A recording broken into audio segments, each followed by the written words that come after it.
Hey everyone, welcome back to the channel. Today, we're tackling something straightforward but important: how to close your Credit Karma account in 2025. Whether you're switching to a different credit monitoring service, simplifying your online life, or just reevaluating your financial tools, this step-by-step guide will make the process easy and stress-free. Let's dive right in. First off, before you start, take a moment to think about why you're closing the account. Credit Karma offers great features like free credit scores and reports, but if it's no longer serving you, it's time to move on. Start by opening your web browser and heading to the Credit Karma website, or open the app on your phone. Make sure you're logged in with your email and password.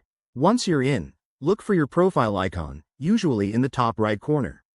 Click on it, and then select Account Settings, or Settings, from the drop-down menu. By 2025, Credit Karma might have tweaked their interface, so if it's not exactly there, just poke around in the main menu. It's often under Profile or Security. In the Settings page, scroll down until you find the section labeled Close Account, Delete Account, or something similar. Click on that option, and you'll be prompted to confirm your decision. Credit Karma may ask for feedback on why you're leaving, so feel free to share if you want. It could help them improve.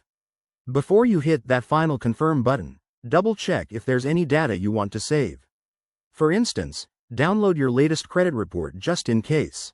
Remember, once you delete, your account and associated data might be permanently removed, so proceed with caution. After confirming, you might need to enter your password one more time for security verification. Once that's done, your account will be closed. You'll likely receive a confirmation email, so keep an eye on your inbox. And there you have it. That's how to close your Credit Karma account in 2025. It only takes a few minutes, but it's a smart move for managing your digital footprint. If you found this helpful, hit that like button, subscribe for more tips, and drop a comment below if you have questions.